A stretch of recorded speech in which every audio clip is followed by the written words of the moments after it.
Hello friends, कैसे हैं आप सभी। आई होप आप सभी बहुत अच्छे होंगे।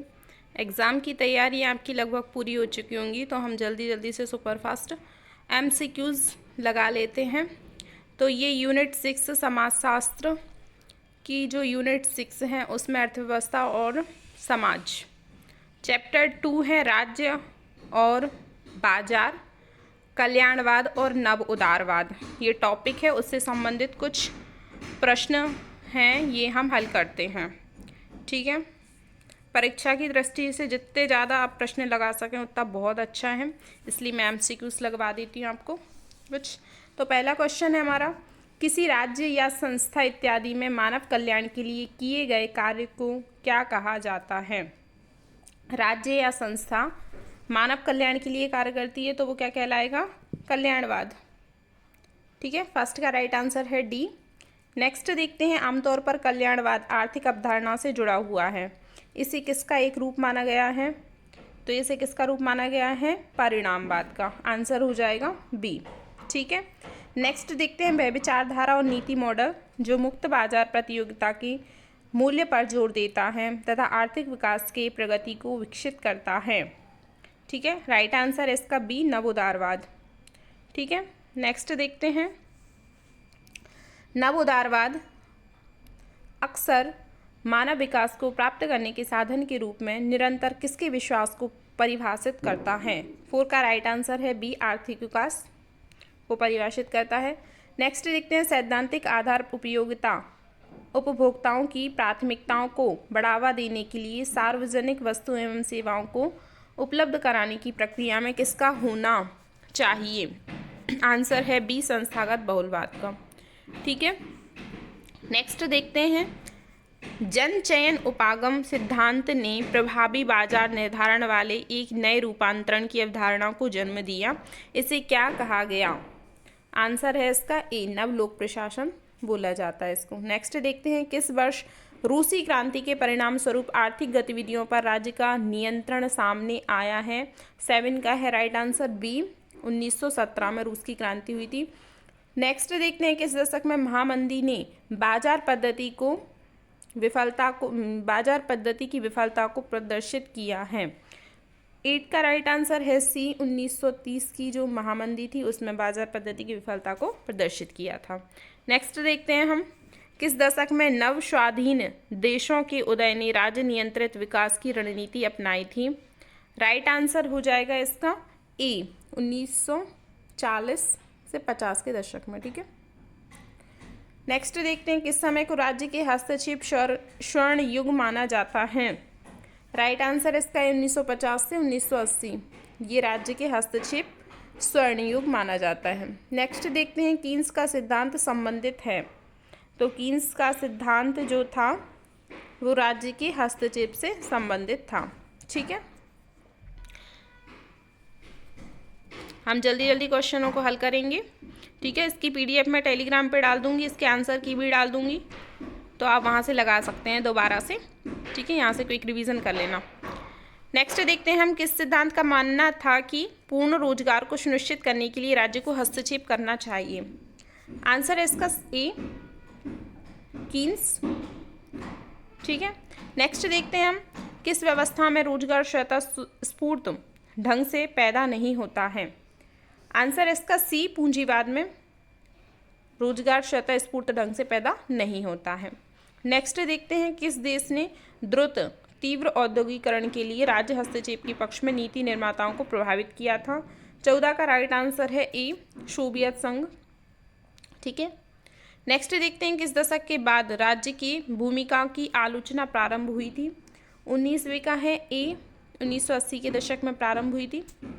नेक्स्ट देखते हैं, 1991 में विश्व बैंक ने बाजार अनुकूलन राज्य हस्तक्षेप की व्याख्या कितने आधार पर की है। ठीक है, बाजार अनुकूलन राज्य हस्तक्षेप की व्याख्या जो है उन्होंने, आंसर है बी, 3 आधारों पर की थी। ठीक है, नेक्स्ट देखते हैं, अनिच्छा से हस्तक्षेप, नियंत्रण और संतुलन और हस्तक्षेप द्वारा नियमन किस संस्था द्वारा दी गई व्याख्या है। राइट आंसर है ए, विश्व बैंक की अवधारणा है ये। ठीक है, नेक्स्ट देखते हैं अर्थशास्त्र के अंतर्गत मानव की आर्थिक क्रियाओं का अध्ययन किया जाता है जिसके कारण इसे कौन सा विज्ञान कहा जाता है, अर्थशास्त्र है, तो इसको धन विज्ञान बोलेंगे। ठीक है। नेक्स्ट देखते हैं कितने सामान्य बिंदु को लेकर आर्थिक समृद्धि की व्याख्या की गई है। 19वें का राइट आंसर है ए, 4 बिंदुओं पर की गई है। नेक्स्ट देखेंगे एडम स्मिथ ने किस नदी में आर्थिक समृद्धि का पहला व्यवस्थित अध्ययन सिद्धांत दिया था। राइट आंसर हो जाएगा इसका ए, 18वीं सदी में।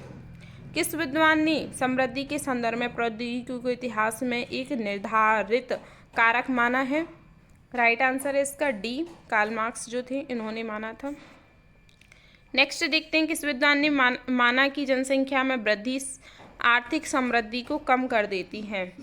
आर्थिक समृद्धि को कौन कम कर देता है, एडम स्मिथ और डेविड रिकार्डो, इन्होंने बोला है कि जनसंख्या में वृद्धि आर्थिक समृद्धि को कम कर देती है। ठीक है। नेक्स्ट देखते हैं आर्थिक विकास मॉडल के संबंध में किस अर्थशास्त्री ने कहा है कि जब लोगों की मांग या आय में पर्याप्त रूप से वृद्धि होगी तो उसी के अनुरूप उत्पादन क्षमता में भी वृद्धि प्राप्त होगी। ठीक है। राइट आंसर है इसका ए, डोमर ने बोला था। ये कथन अच्छे से कर लेना, जितने मिल रहे हैं उतने तो आप कर ही लेना, कथन जरूर आते हैं क्वेश्चन में। ठीक है। नेक्स्ट देखते हैं हम किस अर्थशास्त्री ने एक ऐसा सिद्धांत प्रस्तुत किया जिसे वास्तव में प्रावेगिक माना जाता है। इनका मॉडल बेरोजगारी स्फीति के दीर्घकालीन कारणों तथा उन तत्वों की व्याख्या करता है। 24 का राइट आंसर है सी, हेरोड ने बोला था। नेक्स्ट देखते हैं हेरोड द्वारा प्रतिपादित आर्थिक मॉडल में उसे क्या कहा जाता है जो प्रगति की वह अधिकतम दर जो जनसंख्या, तकनीकी सुधार, प्राकृतिक साधन तथा पूंजीगत यंत्र जैसे समष्टि चरों पर निर्भर करती है। 25 का राइट आंसर है ए, स्वाभाविक वृद्धि दर। नेक्स्ट देखते हैं किस अर्थशास्त्री ने अपनी पुस्तक में खेल के पूंजीवादी नियमों पर आधारित आर्थिक वृद्धि के सरल मॉडल का निर्माण किया था। 26 का राइट आंसर है डी, प्लूटार्क ने किया था। ठीक है। इम्पोर्टेंट है, इस तरीके से जो नाम आएंगे ये बहुत सारे क्वेश्चन आपको मिल जाएंगे पेपर में। अर्थशास्त्री फेल्डमैन द्वारा किस विचारक के द्वारा दी गई आर्थिक विकास के मॉडल में सुधार करते हुए प्रावेगिक प्रगति के प्रारूप को प्रस्तुत किया है।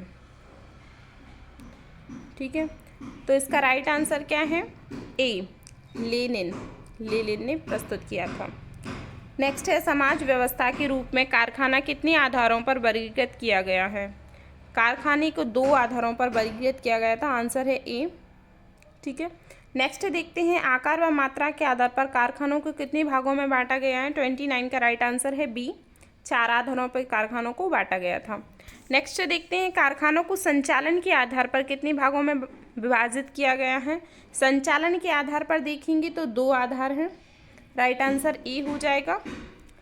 नेक्स्ट देखते हैं ग्रेट ब्रिटेन में कारखानों का विकास सबसे पहले हुआ किस ईस्वी तक। यहाँ कई छोटे मोटे कारखाने खुल गए थे।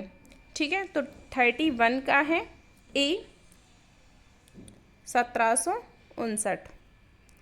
नेक्स्ट देखते हैं किस सदी के उत्तरार्ध में भारत में आधुनिक कारखाना उत्पादन का उदय हुआ था। 32 का है बी, 20वीं सदी के उत्तरार्ध में आधुनिक कारखाना उत्पादन का उदय हुआ था। नेक्स्ट देखते हैं किसके अपनाने की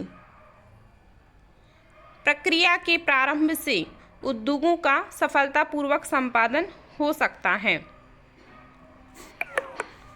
आंसर देखेंगे 33 का सी है, आर्थिक गतिविधियों को अपनाने की प्रक्रिया के प्रारंभ में उद्योगों का सफलतापूर्वक संपादन हो सकता है।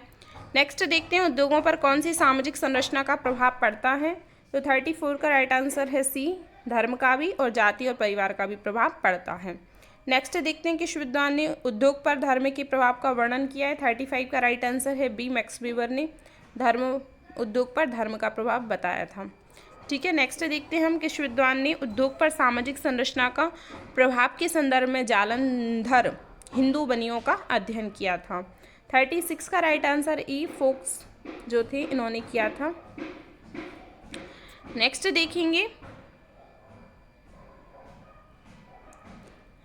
देखेंगे किस विद्वान ने औद्योगिक उत्पादन का सर्वाधिक प्रभाव धार्मिक क्षेत्र में बताया है। तो धार्मिक क्षेत्र में किसने बताया था? ए मूरे थे। आंसर है ए मूरे ने औद्योगिक उत्पादन का सर्वाधिक प्रभाव धार्मिक क्षेत्र में बताया था। ठीक है, ये कन्फ्यूजन वाले क्वेश्चन है तो आप बहुत अच्छे से इनको याद कर लेना। थोड़ा जल्दी हो रहा है, पेपर पास है इसलिए इसकी PDF आपको टेलीग्राम पे मिल जाएगी, लिंक इसके डिस्क्रिप्शन में मिल जाएगी, यहाँ से जाके चेक कर लेना, ज्वाइन कर लेना ग्रुप को, वहाँ पे आप दोबारा से इन क्वेश्चनों को लगा सकते हो। ठीक है,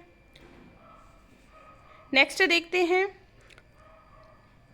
19वीं शताब्दी के उत्तरार्ध में जब भारत में आधुनिक कारखाना उत्पादन ने जन्म लिया तब किसानों, दस्तकारों में हस्तशिल्पियों के दरिद्रीकरण के परिणाम स्वरूप किसका उदय हुआ था? तो 38 का राइट आंसर है बी श्रमिक शक्ति का उदय हुआ था। किसके अनुपात का मात्रा अधिक होने पर वहाँ कंपनी प्रबंधन श्रम की भर्ती और प्रशासन के लिए कार्मिक विभाग रखता था? 39 का है सी स्थायी मजदूरों। ठीक है, नेक्स्ट देखेंगे हम किसके अनुसार सामान्य औद्योगिक कार्यों के निष्पादन के लिए बड़े पैमाने के उद्योग भी श्रम ठेकेदारों पर निर्भर थे। ठीक है, तो इसका राइट आंसर क्या है? ए है राधा कमल मुखर्जी बोल के गए। 41 देखते हैं किन गतिविधियों से श्रमिकों को सामाजिक सुरक्षा उपलब्ध होता है, कार्यक्षमता विकसित होती है तथा औद्योगिक विकास, उत्पादन एवं शांति की स्थापना को प्रोत्साहित करती है। 41 का राइट आंसर देखेंगे हम बी है श्रम कल्याण आएगा इसका। नेक्स्ट देखेंगे श्रम कल्याण के सिद्धांत में किन सिद्धांतों की मान्यता है कि उद्योग की नीतियाँ, योजनाएं एवं कार्यक्रम सामाजिक मूल्यों के अनुरूप हों? 42 का राइट आंसर है डी उद्योगों में सामाजिक दायित्व का सिद्धांत। ठीक है, नेक्स्ट देखते हैं निर्धनता, गरीबी मुख्यतः किस प्रकार की आर्थिक समस्याएं हैं? ठीक है, तो ये तो सभी बता देंगे, सामाजिक आर्थिक। नेक्स्ट देखते हैं गरीबी को लेकर किस विद्वान ने द फ्यूचर ऑफ इनइक्वालिटी पुस्तक लिखी है? इनइक्वालिटी किसकी बुक थी? राइट आंसर है इसका बी M निलर और Pamela SEBI, the future of inequality. किस विद्वान ने गरीबी को वंचना के आधार पर स्पष्ट किया है? 45 का राइट आंसर है ए हैरिंगटन।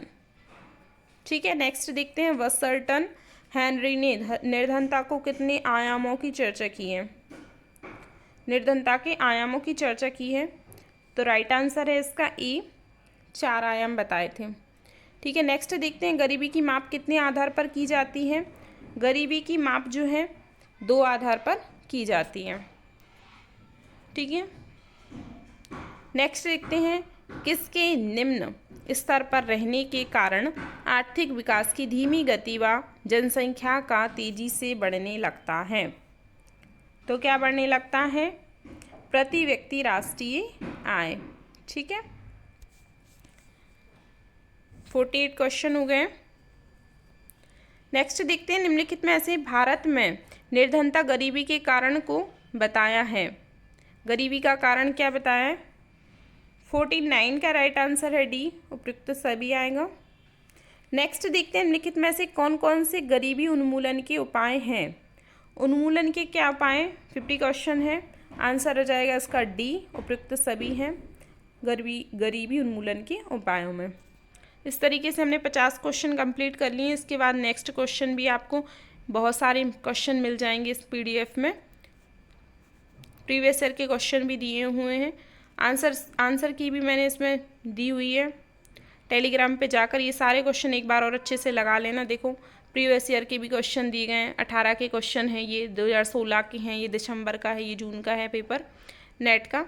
तो ये आप प्रीवियस ईयर के क्वेश्चन भी देख लेना, बहुत ज़रूरी होता है ये क्वेश्चन लगाना। देखो जून 2015 का था। औद्योगिक विवाद अधिनियम किस वर्ष में पारित हुआ था? 1947 में। ठीक है, आंसर की तक दे रखी है मैंने, तो आप टेलीग्राम को ज्वाइन कर लीजिए। और इस वीडियो पसंद आए तो लाइक शेयर सब्सक्राइब ज़रूर कर लेना हमारे चैनल को। Thank you for watching, thank you so much.